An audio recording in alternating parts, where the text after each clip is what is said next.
Well, it's good to finally see you. It's good to finally see you.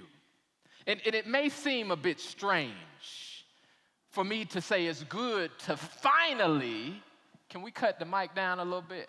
I get excited. It may be a bit strange to say it's good to finally see you, but let me explain. Whenever I have the opportunity to stand before a group of people, whether it's 5 people or 500 people, I take my time and I try and look every single person in the eye, and then I say, it's good to finally see you. And I say it's good to finally see you because Brother Jeff invited me, several weeks ago, and I have been imagining how we might fill this space together.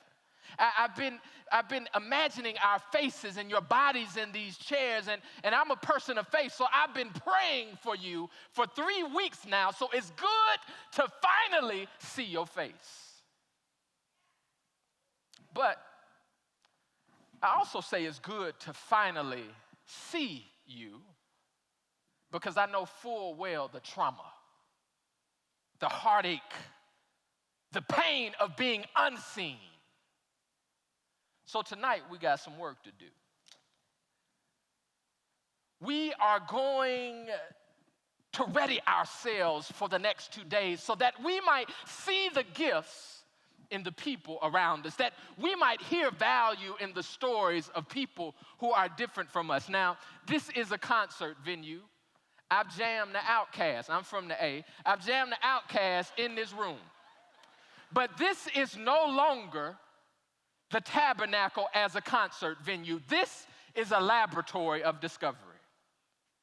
This is a laboratory. And like in any good laboratory, sometimes some things got to break down or blow up in order to get to a breakthrough. Y'all ready?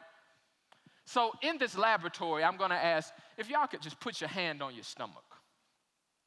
Put your hand on it. Everybody put your, let's everybody say what's up to the 8 folks on the stage. What's up, y'all?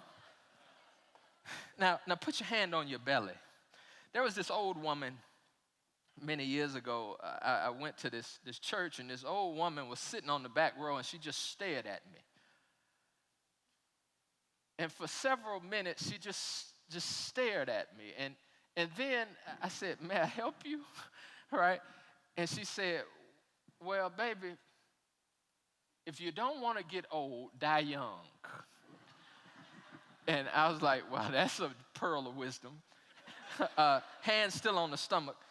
And 5 minutes later, she was still staring at me. And then she said this.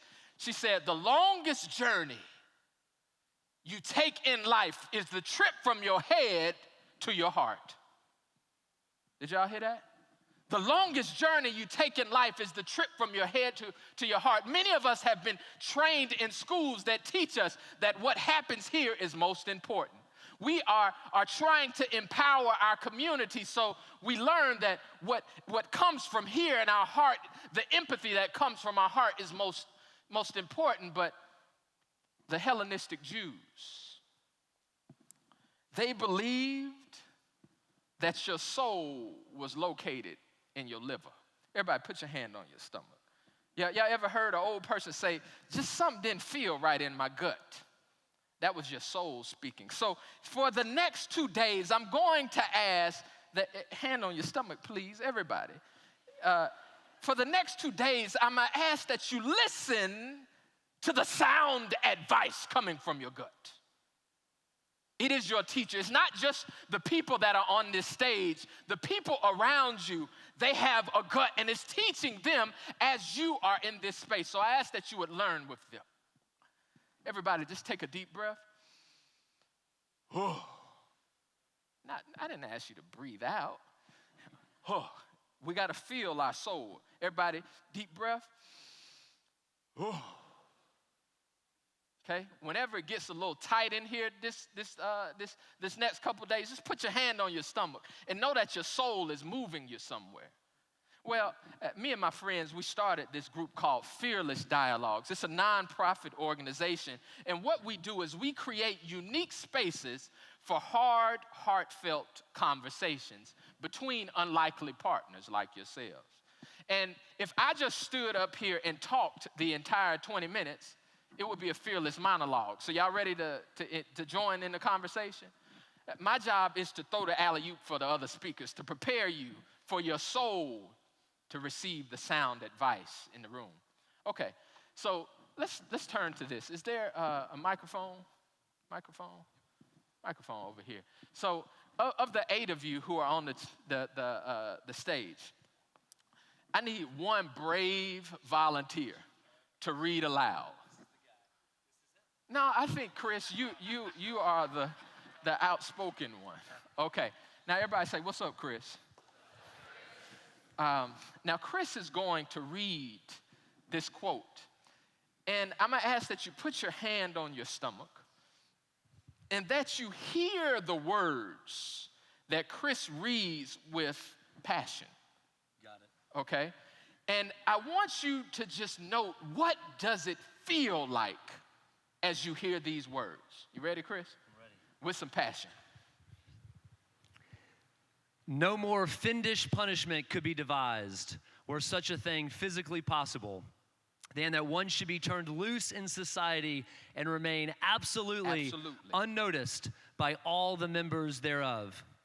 If no one turned around when we entered, answered when we spoke, or minded what we did, but if every person we met cut us dead and acted as if we were non-existent things, a kind of rage and impotent despair would, before long, well up in us, from which the cruelest bodily torture would be a relief. Hear these words. No more fiendish punishment.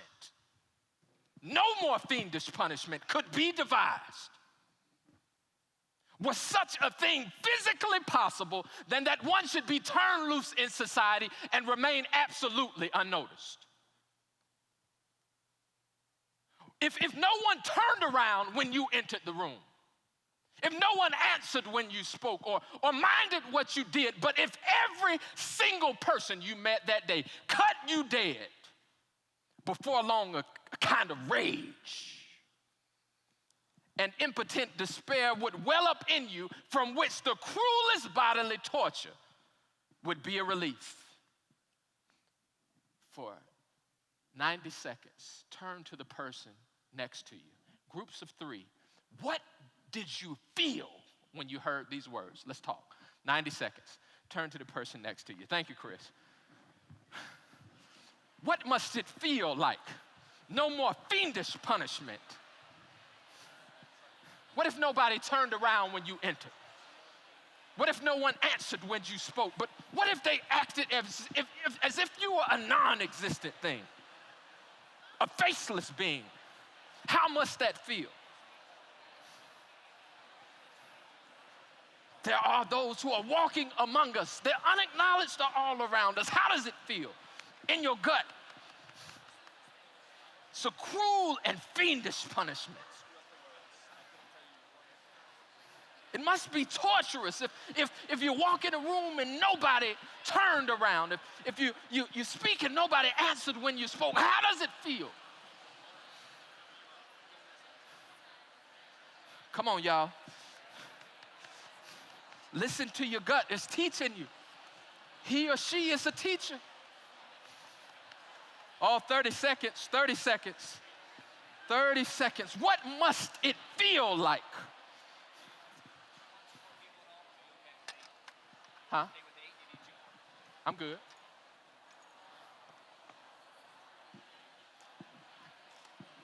$15 seconds, y'all. 15 seconds.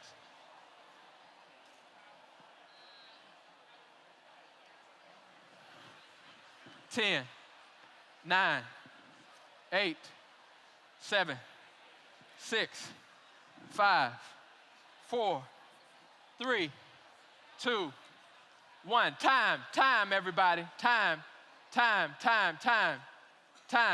So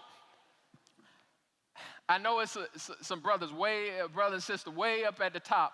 So I'm going to need you to yell out loudly, how did it feel? One word. I can write pretty fast. Let's try it. How did it feel? Sad. Hopeless. Empty. Invisible. Isolated. Abandoned.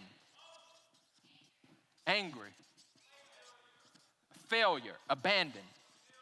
Familiar. Inadequate. Guilty. Wait, somebody said true. Why? It happens.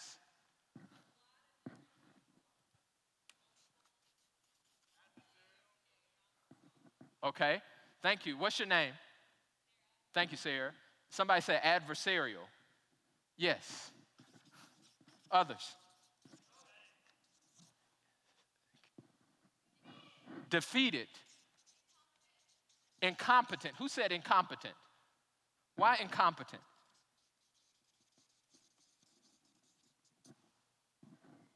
Why?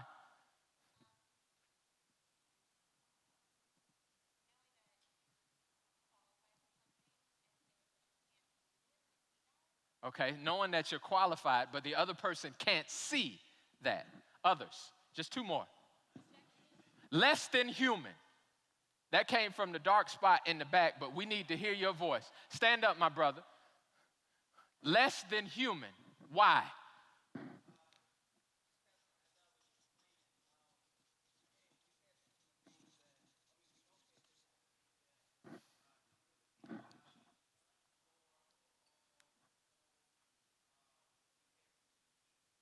Yeah.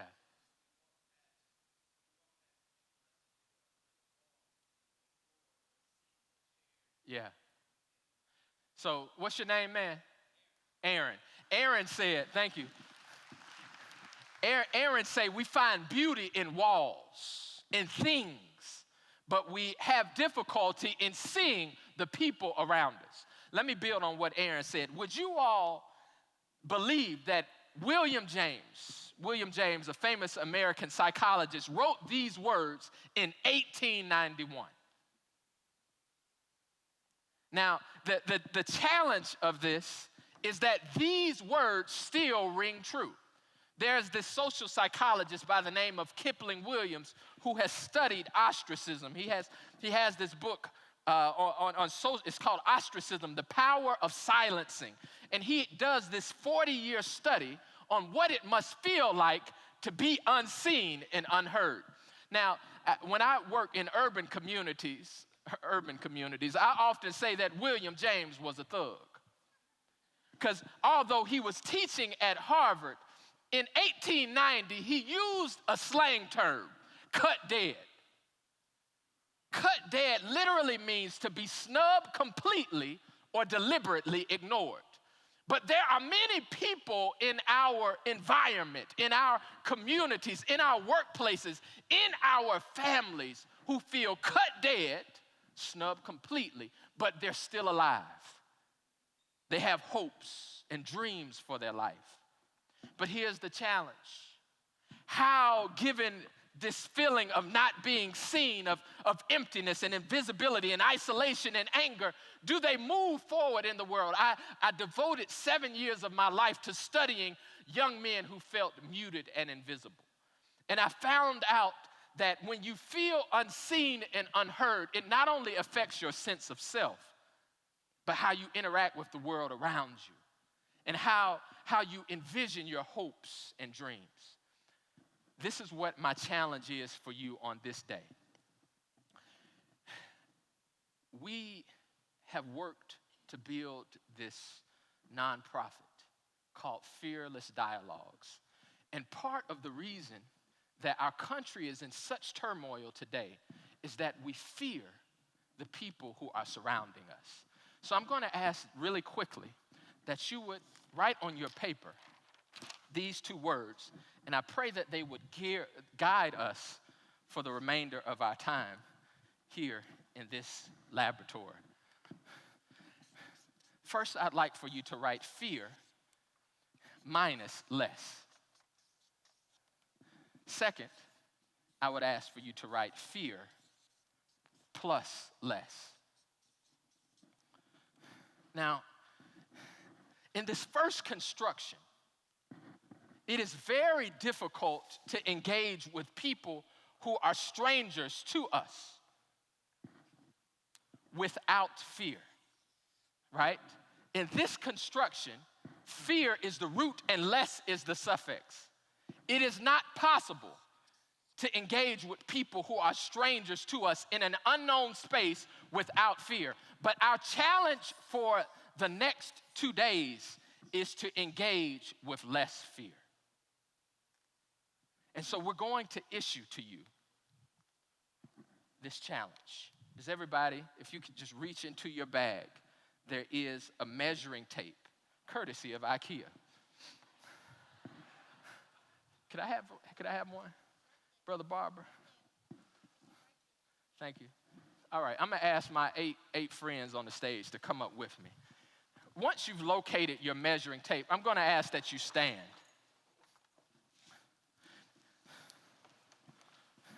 Now come on up, y'all. There is sound wisdom in this room. There are epiphanies waiting to be born in this room. There's something in your gut rumbling right now. Our challenge is to see the gifts of the people around us. We call this the 3 feet challenge. Everybody, if you could hold up your IKEA measuring tape. Now, just put one end of the measuring tape on your navel. And just kind of move it around and see, you're going to bump into somebody. It's going to happen. Yeah, right? Now, you might have taken for granted how short 3 feet is. Okay, now, this is our challenge. This is our challenge. For the next 3 days, our challenge to you is to see 3 people. And when we say see them, we're asking you to see the gifts in them, not just the exterior like we pass people as if they're walls. We're asking you to see the hopes and the dreams because we know the challenges of being cut dead, of being invisible, of being sad and hopeless. Now, I'm a strange kid. I was a strange kid. This might be a surprise to some of you all.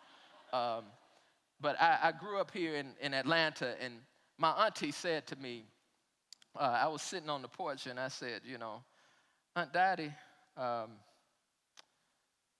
grew up in the shadows of the King Center and listening to Outkast.